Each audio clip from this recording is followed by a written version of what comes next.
Yes, all students, very good evening to you all and welcome to Enlightened Educators. ಇವತ್ತೆಲ್ಲನೂ ಬರೀ doubt clearing session ವೀಡಿಯೋಸೇ ಆಗ್ತಿದೆ, ಎಲ್ಲರೂ ನೋಡ್ತಿದ್ದೀರಾ. So ಹಾಗೆ ಇವಾಗಲೂ ಕೂಡ ಅದೇ, ಬಟ್ ಅದಕ್ಕೂ ಮುನ್ನ ಒಂದು ಹ್ಯಾಪಿಯೆಸ್ಟ್ ನ್ಯೂಸನ್ನು ಶೇರ್ ಮಾಡಲಿಕ್ಕೆ ಇಷ್ಟಪಡ್ತೀನಿ. ಸೊ ನನಗೆ ಈಗ 700 ಸಬ್ಸ್ಕ್ರೈಬರ್ಸ್ ಇದ್ದಾರೆ and thank you so much for 700 subscribers ಅನ್ನೋಕ್ಕಿಂತ 700 students, because all my subscribers are students and ಆ ಎಲ್ಲ ಸ್ಟೂಡೆಂಟ್ಸ್ಗೂ ನಾನು ಥ್ಯಾಂಕ್ ಯು ಹೇಳೋದಕ್ಕೆ ಇಷ್ಟಪಡ್ತೀನಿ. ನನ್ನ ಮೇಲೆ ನಂಬಿಕೆ ಇಟ್ಟು ನೀವು ಸಬ್ಸ್ಕ್ರೈಬ್ ಆಗಿದ್ದೀರಾ ಆ್ಯಂಡ್ ನನ್ನನ್ನು ತುಂಬ ಜನ ಕರೆಕ್ಟಾಗಿ ಫಾಲೋ ಮಾಡಿದ್ದೀರಾ. ಸೊ ಯಾರ್ಯಾರೆಲ್ಲ ಆ ಪ್ರೋಸೆಸ್ಸಲ್ಲಿ ಒಳಗಾಗಿದ್ದೀರಾ, so I thank you all of them from the bottom of my heart.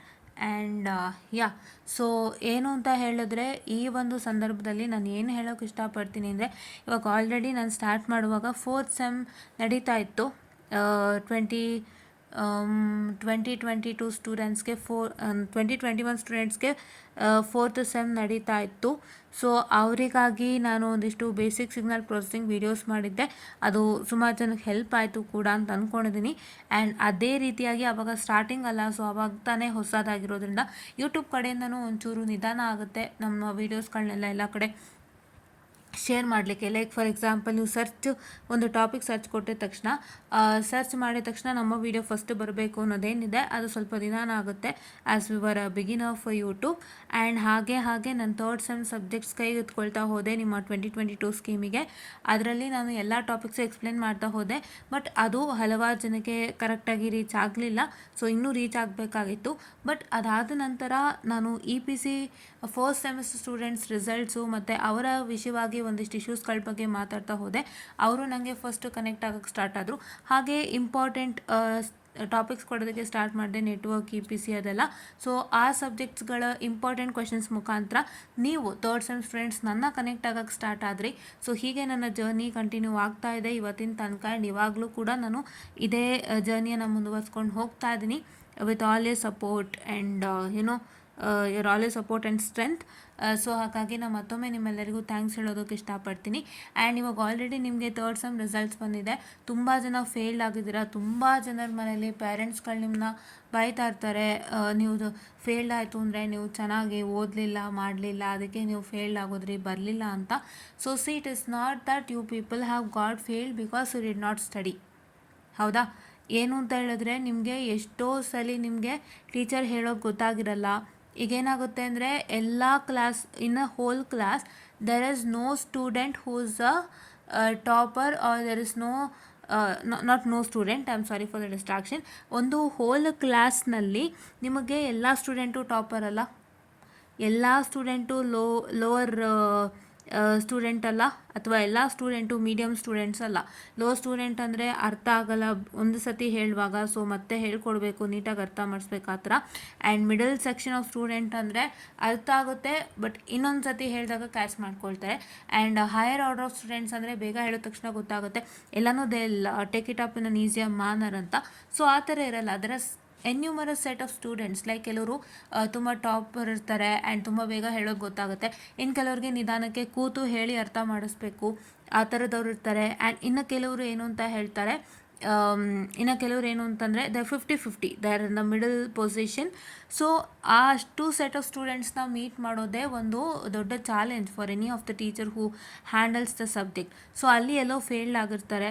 ಇಲ್ಲ ಅಂತಂದರೆ ನಾನು ಹೇಳಿದೆ, ನಾನು ಇವತ್ತು ಏನು ಬೇಸಿಸ್ ಮೇಲೆ ಸ್ಟ್ಯಾಂಡ್ ಮಾಡ್ತಾ ಇದ್ದೀನಿ, ಏನು ಬೇಸಿಸ್ ಮೇಲೆ ನಾನು ಯೂಟ್ಯೂಬ್ ಮಾಡ್ತಾ ಇರೋದು, I am doing only on the basis of module. So modules ಬಂದು ನಿಮಗೆ ನಾನು ಆರ್ಡ್ರಲ್ಲಿ ಮಾಡ್ತಾ ಇಲ್ಲ. ನಾನೇನು ಹೇಳಿದೆ, ನಿಮ್ಮ ಕಾನ್ಫಿಡೆನ್ಸ್ನ ಬೂಸ್ಟಪ್ ಮಾಡೋಕ್ಕೆ, ನಿಮ್ಮ ಒಂದು ಸಬ್ಜೆಕ್ಟ್ ಬಗೆಗಿನ ಒಂದು ಏನಂತ ಹೇಳ್ತಾರೆ ನೆಗೆಟಿವಿಟಿ ಥಾಟ್ಸ್ನ ಹೊರಗೆ ಹೋಗ್ಸೋಕ್ಕೆ.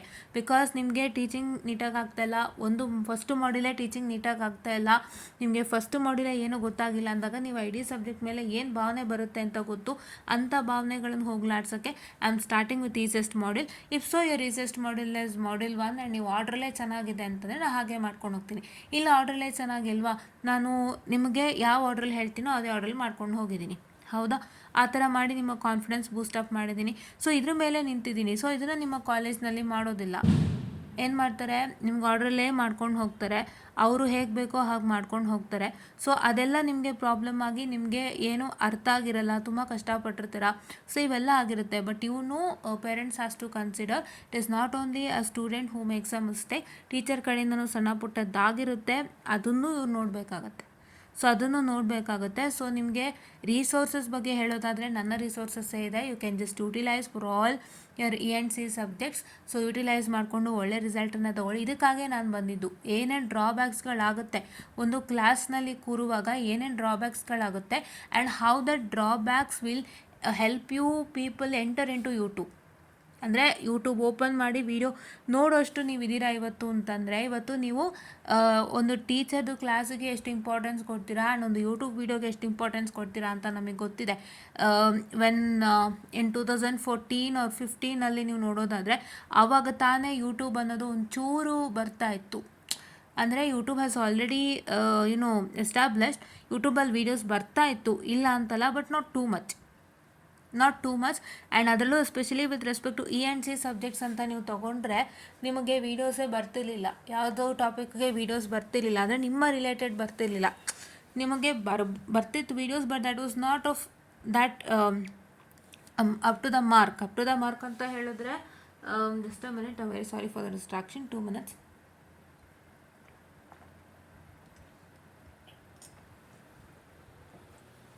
Okay, so it was not up to the mark ಅಂತ ಹೇಳಿದ್ರೆ ನಿಮ್ಮ ಸಿಲೆಬಸ್ಗೆ ಸೆಟ್ ಆಗ್ತಾ ಇರಲಿಲ್ಲ ವೀಡಿಯೋಸು. ಆವಾಗ ತಾನೇ ಒಂದೊಂದಾಗಿ ವೀಡಿಯೋಸ್ಗಳು ಸ್ಟಾರ್ಟ್ ಆಗ್ತಾಯಿತ್ತು with respect to ENC. So ಹಾಗೆ ಸ್ಟಾರ್ಟ್ ಆಗ್ತಾ YouTube era went on increasing and ಆವಾಗ ತಾನೇ ನಿಮಗೆ ವೀಡಿಯೋಸ್ಗಳು ಬರೋದಕ್ಕೆ ಸ್ಟಾರ್ಟ್ ಆಯಿತು. ಸೊ ಆವಾಗಿಂದ ನೀವು ಯೂಟ್ಯೂಬ್ಗೆ ಎಷ್ಟು ಪ್ರಾಮುಖ್ಯತೆ ಕೊಡ್ತಿದ್ದೀರಾ ಅಂತ ನನಗೆ ಗೊತ್ತಿದೆ, irrespective of who is your teacher. So ನಿಮ್ಗೆ ಏನಾದ್ರು ಗೊತ್ತಾಗಿಲ್ಲ ಅಂದರೆ ಯೂಟ್ಯೂಬ್ಗೆ ಎಷ್ಟು ಪ್ರಾಮುಖ್ಯತೆ ಕೊಡ್ತೀರಾ ಅನ್ನೋದು ಗೊತ್ತಿದೆ. ಸೊ ಇದರಲ್ಲೇ ಗೊತ್ತಾಗ್ತಾ ಇದೆ how the teacher plays an major role, right. ಎಷ್ಟೋ ಜನ ಟೀಚರು ನಿಮ್ಮ ಕಾಲೇಜ್ನಲ್ಲಿ ನಿಮಗೆ ಸೆಟ್ ಆಗಿಬಿಟ್ಟಿರ್ತಾರೆ. ಸೊ ನೀವು ಅವ್ರದನ್ನೇ ಕೇಳಿಸ್ಕೊಂಡು ಮಾಡ್ಕೊಳ್ತೀರಾ. ಇನ್ನು ಕೆಲವ್ರು ನಿಮಗೆ ಗೊತ್ತಾಗಿಲ್ಲ ಅಂದರೆ ಖಂಡಿತ will come back to YouTube ಅಲ್ವಾ. ಸೊ ಹಾಗಾಗಿ ನಮಗೆ ಒಂದು ಟೀಚರಿಂದ ಏನೇನೆಲ್ಲ ಸಮಸ್ಯೆ ಆಗುತ್ತೆ ಇನ್ ಕಾಲೇಜ್. ಅವರು ಚೆನ್ನಾಗಿ ಟೀಚ್ ಮಾಡ್ತಿದ್ರು ಕೂಡ ಅವರು ಎಲ್ಲೋ ಒಂದು ಸಣ್ಣ ಪುಟ್ಟ internal with respect to the management of the subject, ಅಂದರೆ ಒಂದು ಸಬ್ಜೆಕ್ಟ್ನ ಹೇಗೆ ಮ್ಯಾನೇಜ್ ಮಾಡಬೇಕು. ಅವ್ರು ಕ್ಲೀನಾಗಿ ನಿಮ್ಗೆ ಡೆಲಿವರ್ ಮಾಡ್ತಾರೆ ಮ್ಯಾಟರ್, ಆದರೆ ಅವ್ರಿಗೆ ಆ ಸಬ್ಜೆಕ್ಟ್ನ ಹೇಗೆ ಕ್ಯಾರಿ ಓವರ್ ಮಾಡಬೇಕು, lesson plan of that subject ಅಂತ ನಾವು ಹೇಳ್ತೀವಿ. ಲೆಸನ್ ಪ್ಲಾನ್ ಅಂದರೆ ಆ ಸಬ್ಜೆಕ್ಟ್ನ ಇದೇ ಮಾಡೆಲಿಂದ ಸ್ಟಾರ್ಟ್ ಮಾಡಬೇಕು, ಅದು ಹೀಗೆ ಇರಬೇಕು. ಸೊ ಈ ಥರನೇ ಮಾಡ್ಕೊಂಡು ಹೋದಾಗ ಸ್ಟೂಡೆಂಟ್ಸು ಬೇಗ ಕ್ಯಾಚ್ ಮಾಡ್ತಾರೆ, ಸ್ಟೂಡೆಂಟ್ಸ್ಗೂ ಬೇಗ ಗೊತ್ತಾಗುತ್ತೆ, ಅರ್ಥ ಆಗುತ್ತೆ, and they easily crack their exam. ಆ ಥರ ಒಂದು ಲೆಸನ್ ಪ್ಲಾನಿಂಗ್ ಆಗಿರ್ಬೋದು and the way to deliver the concept, ಅಂದರೆ ಒಂದು ಕಾನ್ಸೆಪ್ಟನ್ನ ಡೆಲಿವರಿ ಮಾಡೋವಂಥ ರೀತಿ ಆಗಿರ್ಬೋದು. ಸೊ ಈ ಥರ ಹಲವಾರು ಮ್ಯಾಟ್ರ್ಗಳಲ್ಲಿ ಫೇಲ್ಡ್ ಆಗಿರ್ತಾರೆ. ಸೊ ಅದನ್ನೆಲ್ಲ ನಾನು ನೋಡಿ ಅದು ಪ್ರಾಬ್ಲಮ್ಮು ಯಾರಿಗೂ ಬರಬಾರದು ಆ್ಯಂಡ್ ಆ ಒಂದು ಪ್ರಾಬ್ಲಮ್ಮಿಂದ ಎಷ್ಟೋ ಜನಕ್ಕೆ ಏನು ತೊಂದರೆಗಳಾಗುತ್ತೆ ಅನ್ನೋದು ನನಗೆ ಗೊತ್ತು. ಸೊ ಅದನ್ನೆಲ್ಲ ಓವರ್ಕಮ್ ಮಾಡೋಕ್ಕೋಸ್ಕರ ಈ ಚಾನಲನ್ನು ಇಂಟ್ರೊಡ್ಯೂಸ್ ಮಾಡಿದ್ದು ಆ್ಯಂಡ್ ಅದೇ ರೀತಿ ನಾನು ಫಾಲೋ ಅಪ್ ಮಾಡ್ಕೊಂಡು ಬರ್ತಾ ಇದ್ದೀನಿ. ಅದರ ಒಂದು ಪ್ರಾಪರ್ ಲೆಸನ್ ಪ್ಲಾನ್ ಇದ್ದೇ ಇರುತ್ತೆ, ಅದ್ರ ಪ್ರಕಾರ ಅರ್ಥನೇ ನಾನು ಹೇಳ್ಕೊಡ್ತಾ ಇರೋವಂಥದ್ದು. I hope you all know, because ನಾನು ನೆಟ್ವರ್ಕಲ್ಲಿ Module 1 ಚೆನ್ನಾಗಿತ್ತು ಅಂತ ಫಸ್ಟ್ ಮಾಡಿದೆ, ತುಂಬ ಈಸಿ ಇತ್ತು ಅಂತ. ನೆಕ್ಸ್ಟ್ Module 5ಗೆ ಬಂದಿದ್ದು ನಾನು ನೆನಪಿನಲ್ಲಿ Module 5ಗೆ ಬಂದಿದ್ದು. ಸೊ ನಾನು ಆ್ಯಕ್ಚುಲಿ ಏನು ಮಾಡಿದ್ದೆ ಅಂತ ಹೇಳಿದ್ರೆ, ನಿಮಗೆ first it was circuits and controls ಅಂತ ಇತ್ತು, ಯಾರಿಗೆ 2021 ಸ್ಕೀಮ್ ಸ್ಟೂಡೆಂಟ್ಸ್ಗೆ. ಸೊ ಅವರಿಗೆ ಸರ್ಕ್ಯೂಟ್ಸ್ ಆ್ಯಂಡ್ ಕಂಟ್ರೋಲ್ಸ್ ಅಂತ ಇದ್ದಾಗ ಅವ್ರಿಗೆ ಇದ್ದಿದ್ದೇ 2 ಮಾಡ್ಯೂಲು. ಫಸ್ಟ್ ಮಾಡ್ಯೂಲ್ ಇತ್ತು, ಸೆಕೆಂಡ್ ಮಾಡ್ಯೂಲ್ ಇತ್ತು, ಬಿಟ್ಟರೆ ನಿಮಗೆ ಅದೇ ಸ್ವಿಚ್ ಇದೆಯಲ್ಲ ಮಾಡ್ಯೂಲ್ ನಂಬರ್ 3 ಅದಷ್ಟೇ ಇತ್ತು. ಬಿಟ್ಟರೆ ಅವ್ರಿಗೆ ಟೂ ಪೋರ್ಟ್ ನೆಟ್ವರ್ಕ್ ಒಂದು ಸ್ವಲ್ಪ ಇತ್ತು, 2 ಪೋರ್ಟ್ ನೆಟ್ವರ್ಕ್ ಇತ್ತು. ರೆಸೊನೆನ್ಸ್ ಮೇಲೆ ಅವ್ರಿಗೆ ಏನೂ ಇರಲಿಲ್ಲ, ಸ್ವಿಚ್ಚು ಮತ್ತು 2 ಪೋರ್ಟ್ ನೆಟ್ವರ್ಕ್ ಮಾತ್ರ ಇತ್ತು. ಬಿಟ್ಟರೆ ಇನ್ನೆಲ್ಲ ಅವ್ರಿಗೆ ಕಂಟ್ರೋಲ್ ಪಾರ್ಟ್ ಇತ್ತು. ಸೊ ಹಾಗಾಗಿ ನಾನೇನು ಮಾಡಬೇಕಾಗಿತ್ತು, ಅವರಿಗೋಸ್ಕರ Module 1 ಮತ್ತು 2 ಮತ್ತು 2 ಪೋರ್ಟ್ ನೆಟ್ವರ್ಕ್ದು ಮಾಡಬೇಕಾಗಿತ್ತು. ಬಟ್ ಇವಾಗ ನಾನು ನಿಮಗೆ ಅಂತ ಬರುವಾಗ ಸೊ ನಾನು Module ನಂಬರ್ 1 and 2 ನಾನು ಆಲ್ರೆಡಿ ಮಾಡಿದ್ರಿಂದ Module ನಂಬರ್ 4 ತೊಗೊಂಡೆ. Module ನಂಬರ್ 4 ತೊಗೊಂಡು once again I came back to Module number 2. But ನಾನು ಏನು ಆರ್ಡ್ರ್ ಹೇಳಿದೆ ಅದೇ ಆರ್ಡ್ರಲ್ಲೇ ಇಂಪಾರ್ಟೆಂಟ್ ಕೊಟ್ಟಿದ್ದೀನಿ. ಸೊ ಅದೆಲ್ಲ ನಾನು ಮಾಡ್ಕೊಂಡು ಬರ್ತಾ ಇದ್ದೀನಿ. ಸೊ ಹಾಗಾಗಿ ದಯವಿಟ್ಟು ನಮ್ಮ ಚಾನಲ್ನ ಇಷ್ಟೆಲ್ಲ ಫೆಸಿಲಿಟೀಸ್ ನಿಮಗೆ ಬೇಕು ಅಂದರೆ, if you want to crack your subjects in an easier manner, this is the best platform for you all to look at, and I kindly request and suggest you to subscribe this channel so that you will get more and more help or benefit from a channel, right? Okay, so ಇದು ಒಂದು ನಾನು ಈ ಸತಿ ಹೇಳೋದಕ್ಕೆ ಇಷ್ಟಪಡ್ತೀನಿ. And ಯಾವುದೇ parents ಆಗಲಿ, don't blame students for their failure, because ಅವರಲ್ಲೂ ಸಾವಿರ ತೊಂದರೆಗಳಿರುತ್ತೆ, ಟೀಚರಲ್ಲೂ ಸ್ವಲ್ಪ ತೊಂದರೆಗಳಿರುತ್ತೆ. ಸೊ ಎಲ್ಲ ಆಸ್ಪೆಕ್ಟಿಂದನೂ ನೀವು ನೋಡುವಾಗ there will be no problem with a student. ಎಲ್ಲಿ ಪ್ರಾಬ್ಲಮ್ ಇರೋದಿಲ್ಲ. ಸೊ ನೀವು ಒಂದು ಸತಿ ಕ್ಲೀನಾಗಿ ನೋಡಿದಾಗ ನಿಮಗೆ ಗೊತ್ತಾಗುತ್ತೆ. ಸೊ ಯಾರು ಇದು ಮಾಡೋವಂಥ ಅವಶ್ಯಕತೆ ಬೇಡ. ಇವಾಗ ಒಂದು ಡೌಟ್ ಇದೆ, ಅದನ್ನ ಕ್ಲಿಯರ್ ಮಾಡೋಣ ಅಂತೆ. ತುಂಬ ದೊಡ್ಡದಾಗಿ ಬರೆದಿದ್ದಾರೆ. ಸೊ ಇವ್ರು ಹೇಳ್ತಾ ಇದ್ದಾರೆ, ನನ್ನ 4 ಸಬ್ಜೆಕ್ಟ್ ಫೇಲ್ಡ್ ಆಯಿತು, ನಾನು ಕಷ್ಟಪಟ್ಟು ಓದಿದ್ದೆ, ಇಡೀ ರಾತ್ರಿ ಎಲ್ಲ ಕೂತು ಓದಿದ್ದೆ ಅಂತ. ಸೊ ನೀವು ತುಂಬ ಕಷ್ಟಪಟ್ಟು ಓದಿದ್ದೀರಾ, ನಿಮ್ಗೆ ಒಳ್ಳೆ ರಿಸಲ್ಟ್ಸ್ ಬರಬೇಕಿತ್ತು, ಅದು ಗೊತ್ತಿದೆ. ಬಟ್ ಏನು ಅಂತ ಹೇಳಿದ್ರೆ V2 ಕಡೆಯಿಂದ this is what is a big problem. So ಇವಾಗ ನೀವು ಹೇಳ್ತಿದ್ದೀರಾ, so you are very much confident and ನೀವು ಕಷ್ಟಪಟ್ಟು ಬರ್ತಿದ್ದೀರಾ ಅಂತ. ಸೊ ದಯವಿಟ್ಟು ನೀವು ರಿವ್ಯಾಲ್ಯೂಷನ್ಗೆ ಹಾಕ್ಬೋದು, ಧೈರ್ಯವಾಗಿ ರಿವ್ಯಾಲ್ಯೂಷನಿಗೆ ಹಾಕ್ಬೋದು. ಸೊ ಒಂದು ಹೇಳ್ತಾ ಇದ್ದಾರೆ ಇವರು, ಇವರು ಡಿಪ್ಲೊಮೊ ಸ್ಟೂಡೆಂಟ್ ಅಂತೆ, ಇಂಜಿನಿಯರಿಂಗ್ ಡಿಪ್ಲೊಮೊ ಕಂಪ್ಲೀಟ್ ಮಾಡಿ ಇಂಜಿನಿಯರಿಂಗಿಗೆ ಬಂದಿದ್ದಾರೆ 3rd ಸೆಮಿಸ್ಟರ್.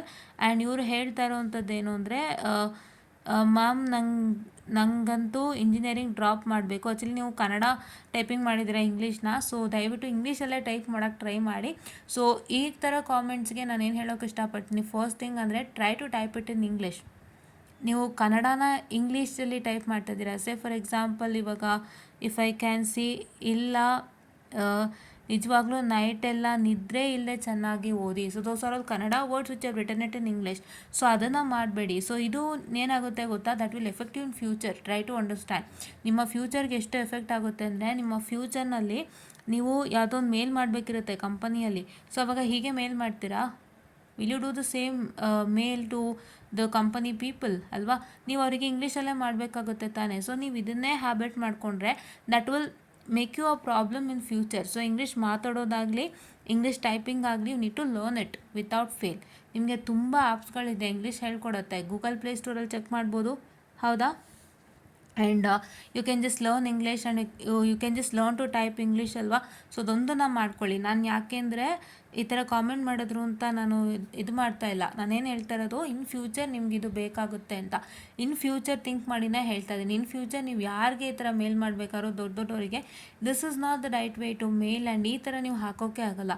ಸೊ ಹಾಗಾಗಿ ಕಾಮೆಂಟಲ್ಲೇ ನೀವು ಈ ಥರ ಎಲ್ಲರೂ ಹೊರಗೆ ಕಾಮೆಂಟ್ ಮಾಡುವಾಗಲೇ if you try to put a comment in English, then that is very much better ಅಂತ ನನ್ನ ಅನಿಸಿಕೆ ಆ್ಯಂಡ್ ಅಭಿಪ್ರಾಯ. It will also help you in your future. Fine, okay. So ಇವರು ಹೇಳ್ತಾ ಇದ್ದಾರೆ, ಮ್ಯಾಮ್ ನನಗಂತೂ ಇಂಜಿನಿಯರಿಂಗ್ ಡ್ರಾಪ್ ಮಾಡಿಬಿಟ್ಟು ಡಿಪ್ಲೊಮಾ ಮಾರ್ಕ್ಸ್ ಕಾರ್ಡ್ ಇಟ್ಕೊಂಡು ಕೆಲಸಕ್ಕೆ ಹೋಗೋಣ ಅನ್ನಿಸುತ್ತೆ. ಇದು ಅಷ್ಟು ಮೈಂಡ್ ವಾಶ್ ಆಗಿದೆ ಮ್ಯಾಮ್. ಪಾಸ್ ಆಗುತ್ತೆ, ಸ್ಕೋರ್ ಆಗುತ್ತೆ ಅಂತ ಅಂದ್ಕೊಂಡಿದ್ದ ಸಬ್ಜೆಕ್ಟು ಫೇಲ್ ಆಗಿ ಮ್ಯಾಮ್ ರಿವ್ಯಾಲ್ಯೂಷನ್ ಹಾಕಿದರೆ ಪಾಸ್ ಆಗುತ್ತಾ? Reply me ma'am. ಇದು ಒಂದು ಮ್ಯಾಟರಿಗೋಸ್ಕರ ನೀವು ಮೈಂಡ್ ವಾಶ್ ಅಂತ ಹೇಳ್ತಿದ್ದೀರಾ, ಅಷ್ಟೊಂದೆಲ್ಲ ಹೋಗಬೇಡಿ, ಏನಿಲ್ಲ. ಅದನ್ನೇ ನಾನು ಮೊನ್ನೆ ವೀಡಿಯೋಲಿ ಹೇಳಿದ್ದಲ್ವಾ, ಮೊನ್ನೆ ವೀಡಿಯೋಲಿ ಏನು ಹೇಳಿದೆ, ಫೇಲ್ ಆಯಿತು ಅಂತ ಕೂತ್ಕೊಂಡು ಕೊರಗೋದಲ್ಲ. ಡಸ್ ನಾಟ್, ನೀವು ಕೂತ್ಕೊಂಡು ಕೊರಗೋದ್ರಿಂದ ಏನೂ ಪ್ರಯೋಜನ ಇಲ್ಲ. ಕೊರಗೋದ್ರಿಂದ ಎಷ್ಟು ಸಮಸ್ಯೆ ಆಗುತ್ತೆ ಅಂತ ನಾನು ನೋಡಿದ್ದೀನಿ. ಕೊರಗೋದ್ರಿಂದ ಏನೂ ಪ್ರಯೋಜನ ಇಲ್ಲ. ಆಗೋದಾಗೋಗಿದೆ, ಮುಂದಕ್ಕೆ ಏನು ಮಾಡ್ಬೋದು ಅಂತ ನೋಡಿ ಮುಂದೆ ಕ್ಲಿಯರ್ ಮಾಡ್ಕೊಂಡು ಹೋಗ್ತಾ ಇರಬೇಕು ಹೊರತು ನೀವು ಕೊರಗ್ತಾ ಕೂತ್ಕೊಂಡಷ್ಟು ಅದು ದಿನ ಕ್ಯಾರಿ ಆಗ್ತಾ ಹೋಗುತ್ತೆ. ಇಲ್ಲ ಆ ಸಬ್ಜೆಕ್ಟು ಪಾಸ್ ಆಗಲ್ಲ, ಇಲ್ಲ ನೀವು ಸುಮ್ಮನೆ ಕೂತ್ಕೊಳ್ತೀರಾ, ಎರಡೂ ಆಗುತ್ತೆ. ಅದಾಗಬಾರ್ದು. ಸೊ ನಿಮ್ಮ ಮೈಂಡ್ ವಾಶ್ ಅಂತ ಇನ್ ದ ಸೆನ್ಸ್ ಲೈಕ್ ನೀವು ಕೊರಗ್ತಾ ಕೂತಿದ್ದೀರಾ, ಅದು ಬೇಡ. ನೀವು ಅಷ್ಟೂ ಇದಕ್ಕೆಲ್ಲ ಹೋಗಬೇಡಿ. ನೀವು ಇಂಜಿನಿಯರಿಂಗ್ ಫಿನಿಷ್ ಮಾಡ್ಕೋಬೇಕು ಅಂತ ಬಂದಿದ್ದೀರಾ. ಈಗ ನೀವು ಇಂಜಿನಿಯರಿಂಗ್ ಬಿಟ್ಟು ಡಿಪ್ಲೊಮೊ ಸರ್ಟಿಫಿಕೇಟ್ ಇಟ್ಕೊಂಡು ವರ್ಕಿಗೆ ಹೋಗ್ತೀನಿ ಅಂದರೆ ಏನೂ ಪ್ರಯೋಜನ ಇಲ್ಲ. ನಿಮಗೆ ಗೊತ್ತಲ್ವ, ಸೇರಿದ ಮೇಲೆ ನೀವು ಬಿಡ್ತೀನಿ ಅಂದರೆ ಮತ್ತೆ ನೀವು 3 ವರ್ಷದ್ದೇನೋ ಫೀಸ್ ಕಟ್ಟಬೇಕಾಗುತ್ತೆ, ಅದೇನೋ ರೂಲ್ಸ್ ಇದೆ. You know that right. And moreover ಆ ಥರ ಯೋಚನೆನೂ ನಿಮ್ಮ ತಲೆಗೆ ಬರಬಾರ್ದು. ಈಗ ನೀವು ಕಾನ್ಫಿಡೆಂಟಾಗಿದ್ದೀರಾ ತಾನೆ, ಹಾಕಿ ರಿವ್ಯಾಲ್ಯೂಷನ್ಗೆ. ಯಾಕೆ ಯೋಚನೆ ಮಾಡ್ತೀರಾ? ಧೈರ್ಯವಾಗಿ ನೀವು ದೇವ್ರನ್ನ ನೆನೆಸ್ಕೊಂಡು ಮೂವ್ ಆನ್ ಮಾಡಿ, ಹೌದಾ? ಸೊ ನಾನು ಯಾಕೆ ಈ ಒಂದು ಕಾಮೆಂಟನ್ನು ತೋರಿಸ್ತಾ ಇದ್ದೀನಿ ಎಲ್ಲರಿಗೂ ಅಂದರೆ, it is their personal comment. But ಅದನ್ನು ಅವ್ರ personal in the sense like ಅವರು ಈ ಥರ ಆಗಿದೆ ಅಂತ ಹೇಳ್ಕೊಂಡಿದ್ದಾರೆ. ಅದನ್ನು ನಾನು ಯಾರ ಹತ್ರನೂ ಶೇರ್ ಮಾಡೋಂಥ ಅವಶ್ಯಕತೆ ಇಲ್ಲ. ಬಟ್ ನಾನು ಇದನ್ನು ಯಾಕೆ ಶೇರ್ ಮಾಡ್ತಾ ಇದ್ದೀನಿ ಅಂದರೆ, ಈ ಥರ ತುಂಬ ಜನ V2ನಲ್ಲಿ ಸಫರ್ ಮಾಡ್ತಾ ಇರೋರು ಇದ್ದಾರೆ. ಇವರೆಲ್ಲರಿಗಾಗಿ ನಾವು ಸ್ಟಾರ್ಟ್ ಮಾಡಿದಂಥ ಚಾನಲ್ ಇದು ಒಂದು. ಎರಡನೇದು, ತುಂಬ ಜನ ಇದರಿಂದ ಡಿಪ್ರೆಷನ್ಗೆ ಹೋಗ್ಬಿಟ್ಟಿದ್ದಾರೆ. ಆ ಥರ ಡಿಪ್ರೆಷನ್ಗೆ ಹೋಗೋದ್ರಿಂದ ಯಾವುದೇ ಥರ ಪ್ರಯೋಜನ ಇಲ್ಲ. ನಾನು ನೋಡಿದ್ದೀನಿ. ಡಿಪ್ರೆಷನಿಗೆ ಹೋಗಿ ನೀವು ಕೂತ್ಕೊಂಡು ನನಗೆ ಹಿಂಗೆ ಆಗೋಯ್ತು ಅಂತ ಯೋಚನೆ ಮಾಡ್ತಾ ಕೂರೋಕ್ಕಿಂತ ಆ ಡಿಪ್ರೆಷನ್ ಟೈಮ್ ನೀವೇನು ವೇಸ್ಟ್ ಮಾಡ್ತೀರಾ, ಅದೇ ಟೈಮಲ್ಲಿ ನೀವು ಎಷ್ಟೋ ಓದ್ಕೊಬೋದು ಆ ಸಬ್ಜೆಕ್ಟು. ಇಲ್ಲ ನೀವು ರಿವ್ಯಾಲ್ಯೂಷನ್ಗೆ ಹಾಕಿ ಕ್ಲಿಯರು ಮಾಡ್ಕೋಬೋದು if you have done it very well. ಹೌದಾ? So don't go into depression. Mind wash ಮಾಡ್ಕೋಬೇಡಿ. Mind wash in the sense ಡಿಪ್ರೆಷನ್ನೇ ಲೆಕ್ಕ. ಡಿಪ್ರೆಷನ್ ಮತ್ತು ತಲೆ ಕೆಡ್ಸ್ಕೊಳ್ಳೋಕೆ ಹೋಗಬೇಡಿ. ಏನೂ ಇಲ್ಲ, ಎಲ್ಲ ಒಳ್ಳೆಯದಾಗುತ್ತೆ, ಚೆನ್ನಾಗಾಗುತ್ತೆ. ಫಸ್ಟ್ ಮೇನ್ ಥಿಂಗ್ ಆಕಾಶ್ ಅವರೇ, ದಯವಿಟ್ಟು ನಾನು ಇಂಜಿನಿಯರಿಂಗ್ ಬಿಟ್ಟು ಡಿಪ್ಲೊಮೊ ಸರ್ಟಿಫಿಕೇಟ್ ತೊಗೊಂಡು ವರ್ಕಿಗೆ ಹೋಗ್ತೀನಿ ಅಂತ ಹೇಳಲೇಬೇಡಿ. ಅಂಥ ಸಾಹಸಕ್ಕೂ ಕೈಯೂ ಹಾಕಬೇಡಿ. First thing. Second thing, don't go into depression. ಹೌದಾ? ಥರ್ಡ್ ಥಿಂಗ್ ಇಸ್, ನೀವು ಸಖತ್ ಕಾನ್ಫಿಡೆಂಟ್ ಆಗಿದ್ದೀರಾ ಅಂದರೆ ರಿವ್ಯಾಲ್ಯೂಷನ್ಗೆ ಹಾಕಿ. ನೀವು ನೈಟೆಲ್ಲ ಕೂತು ಓದಿರೋದನ್ನೇ ಬೆಳಗ್ಗೆ ರೀಪ್ರೊಡ್ಯೂಸ್ ಮಾಡೋಕ್ಕಾಗೋದು. ನಾನು ಇದೊಂದೊಂದು ಹೇಳ್ತೀನಿ, ನೆನಪಿನಲ್ಲಿ ಇಟ್ಕೊಳ್ಳಿ. ನೀವು 4 ತಿಂಗಳೋ 3 ತಿಂಗಳಿಗೋ ಓದಿರ್ತೀರಲ್ಲ, ಅದು ನಿಮಗೆ ನೆನಪಿರಲ್ಲ. ನಿಮ್ಗೆ ಯಾವ್ದು ನೆನಪಿರುತ್ತೆ ಗೊತ್ತಾ? ನೀವು ಎಕ್ಸಾಮ್ಗೆ 10 ದಿನ ಅಂತ ಓದಿರೋದು, ಇಲ್ಲ ಎಕ್ಸಾಮ್ಗೆ ಏನು ಗ್ಯಾಪ್ ಕೊಟ್ಟಿರ್ತಾರೆ ಒಂದು ಎಕ್ಸಾಮ್ಗೆ, ಆವಾಗ ಓದಿರೋದೇ ನೆನಪಿಗೆ ಬರೋದು. ಇಲ್ಲಿ ರೀಪ್ರೊಡ್ಯೂಸ್ ದ ಸೇಮ್. ಕರೆಕ್ಟ್ ಅಲ್ವಾ? ಸೊ ನೀವು ಅದನ್ನೇ ಮಾಡಿದ್ದೀರಾ, ನೀವು ಅದನ್ನ ಚೆನ್ನಾಗೂ ಬರೆದಿದ್ದೀರಾ. ಇಲ್ಲಿ ನೀವು ಹೇಳ್ತಾ ಇದ್ದೀರಾ EPCಯಲ್ಲಿ ವೋಲ್ಟೇಜ್ ಡ್ರೈನ್ಡ್ ಅದು BJT ಅಂತ ಮಿಸ್ಟೇಕ್ ಆಗಿದೆ. ಆ್ಯಂಡ್ ಮಾಸ್ಫೆಟ್ಟು MOFT ಅಲ್ಲಪ್ಪ, ಮಾಸ್ಫೆಟ್ ಅದು. MOSFET and filters 555 IC schematic triggering ಇದು ಏನಂದರೆ 555 IC ಸ್ಟೇಬಲ್ ಕೊಟ್ಟಿದ್ರಲ್ಲ ಅದಪ್ಪ ಇದು. ಆ್ಯಂಡ್ ನೀವು ಡಿಜಿಟಲ್ ಟೋನಲ್ ಕನ್ವರ್ಟರ್ R2R ಹಾಕಿತ್ತಲ್ಲ ಅದು R2R ನೀವು ಮಿಸ್ ಮಾಡಿದ್ದೀರಾ.